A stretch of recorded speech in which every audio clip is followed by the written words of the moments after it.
commencer tout de suite avec notre première intervention. J'ai l'honneur de vous présenter un collègue qui enseigne au Cégep de Sherbrooke, donc Jean-François Fortier, qui enseigne la sociologie et il mène de front aussi sa pratique pédagogique avec son statut de doctorant. Donc à l'UQAM, il travaille en sociologie avec M. Jean-Guy Lacroix, c'est bien ça. Donc ça fait 8 ans qu'il enseigne au Cégep et puis aujourd'hui, il va nous entretenir surtout de la notion d'espace. Alors, à vos crayons, parce que c'est du corset. Allez, hop. OK, ça commence. Alors, bonjour. On m'entend bien comme ça? Oui, j'ai la bonne distance. Je n'ai pas l'habitude du micro, je dois l'avouer. Alors, bonjour. Merci d'abord d'être là, tout le monde. Et merci surtout chaleureusement au comité organisateur pour l'invitation. Je ne cacherai pas que c'est pour moi un grand honneur d'être ici avec vous, avec des invités prestigieux en plus.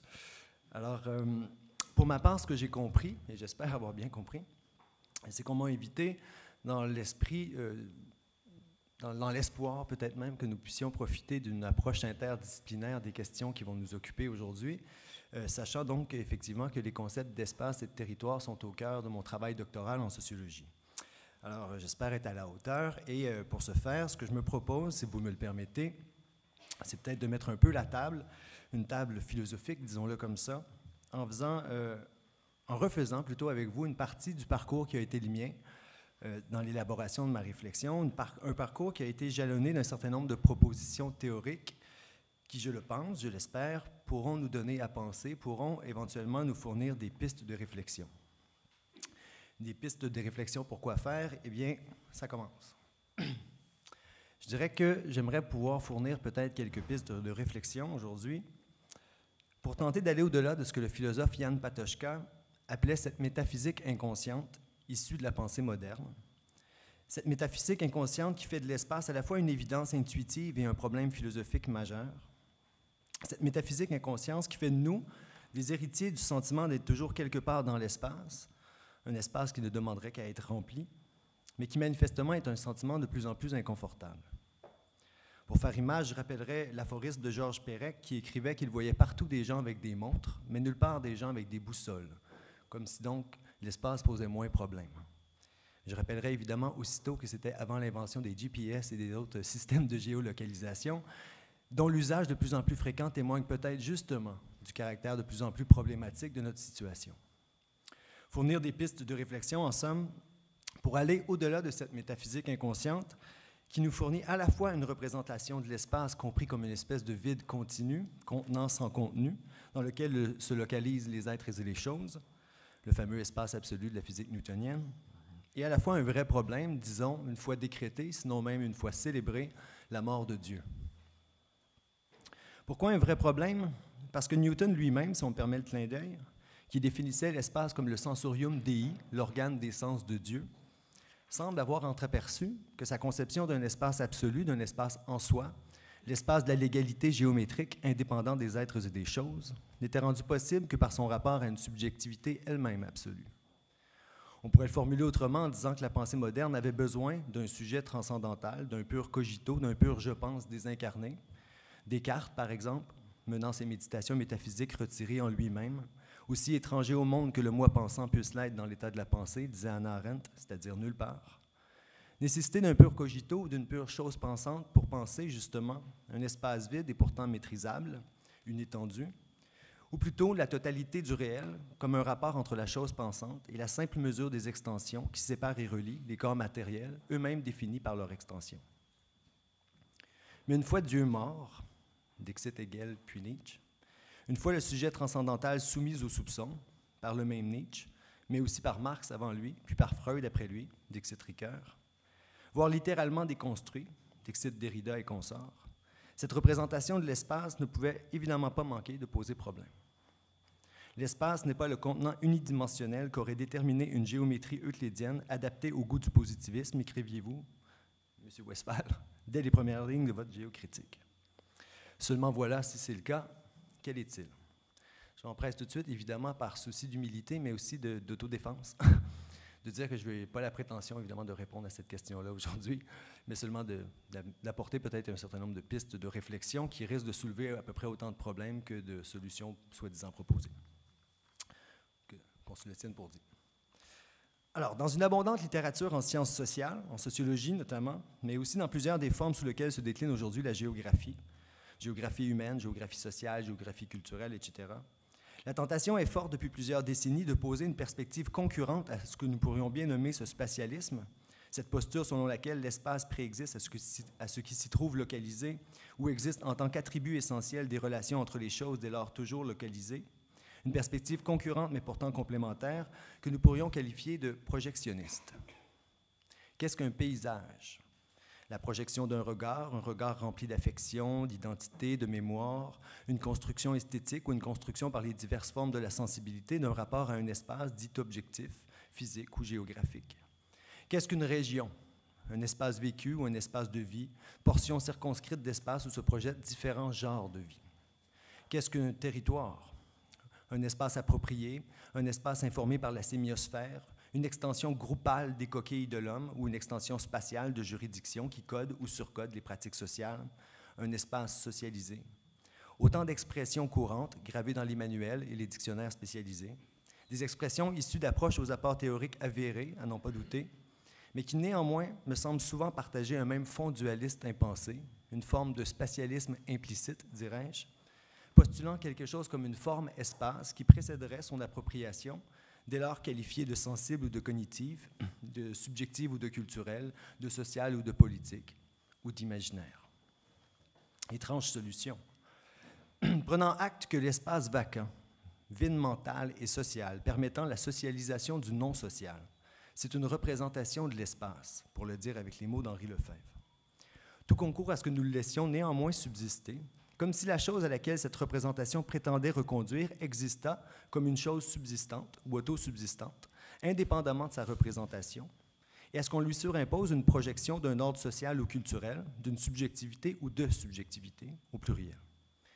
C'est là, entre autres, sur la base d'une certaine insatisfaction philosophique, qu'origine ma réflexion sur l'espace, réflexion qui m'a paru être un prérequis à une réflexion sur le territoire. Et pour se déployer, cette réflexion elle-même prit appui sur quelques propositions fortes, trop fortes peut-être, à vous d'en juger, glanées ici et là chez quelques sociologues et philosophes imprudents, des propositions qui ont servi de point de départ et de trame exploratoire et dont je vous fais part, histoire de nous donner à penser. La première de ces propositions, je l'appuie chez celui qui est considéré comme le père fondateur de la sociologie française, un certain Émile Durkheim, dans un ouvrage, son dernier ouvrage, qui s'intitule « Les formes élémentaires de la vie religieuse », 1917. Dans cette concerne la subjectivité humaine dans des formes symboliques, des formes culturelles. De telle sorte que cette expérience trouve ses conditions de possibilité dans ce qu'il appela un universum, un espace d'agir où se rencontrent et se reconnaissent des subjectivités historiquement advenues dans leur confrontation avec le monde, c'est-à-dire à la fois leur différenciation et leur accrétion au monde, ce qui implique d'emblée l'idée d'un co-engendrement du sujet et de l'objet, de la subjectivité et de l'objectivité, à ressaisir dans l'histoire des médiations dont elles sont l'une l'autre redevables, tantôt le monde des vivants, tantôt greffé sur lui comme sur son propre fondement, mais saisi à distance, la société, comprise non pas seulement comme la somme des interactions entre individus, mais comme la structure a priori des médiations symboliques, au principe de la constitution des activités individuelles en tant qu'activités signifiantes, en tant que pratique sociale.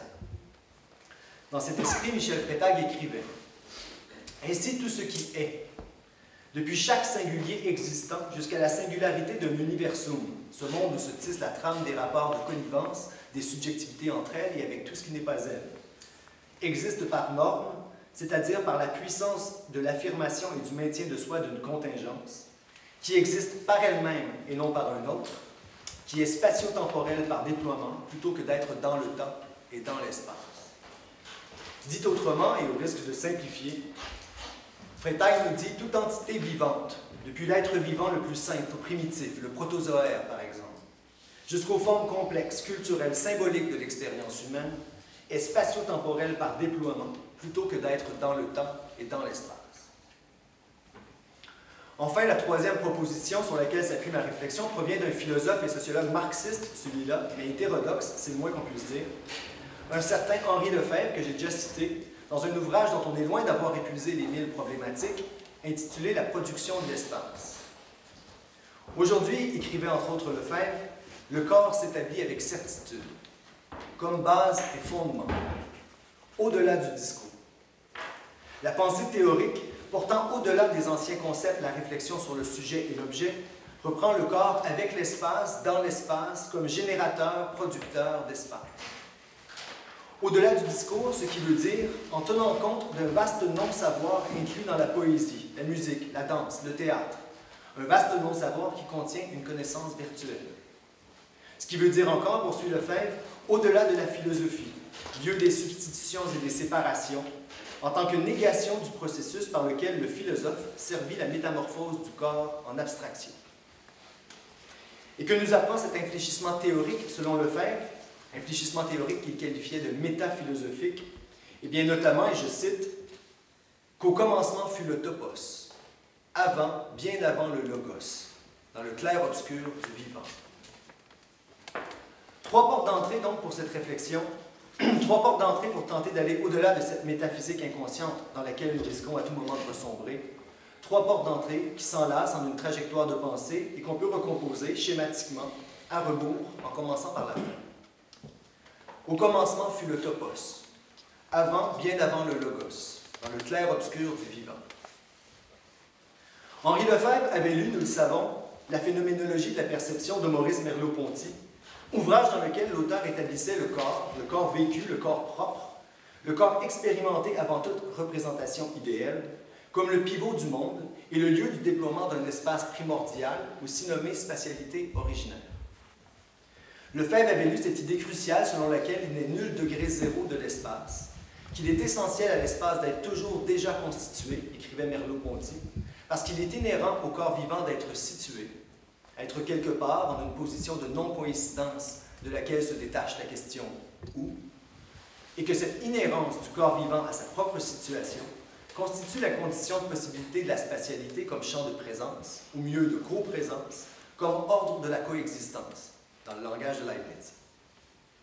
Poser la question de la nature en soi de l'espace, c'est admettre un cosmos théoros, écrivait Merleau-Ponty, c'est-à-dire admettre un monde théorique habité par un sujet qui n'est pas de ce monde, un sujet acosmique, dans les mots d'Hannah Arendt. La question ne se pose pas pour des êtres vivants, poursuit Merleau-Ponty, car elle n'a pas de sens. L'espace fait partie de leur situation, or, un espace de situation n'existe pas en soi. Nous ne savons pas, par contre, si Henri Lefebvre avait eu connaissance de l'ouvrage de Phénomène de la vie de Hans Jonas, lequel tentait de rendre compte de la contemporanéité de la conscience de soi et de la conscience du monde, ancrée dans la dialectique première, vitale, comme donation de l'être et du non-être.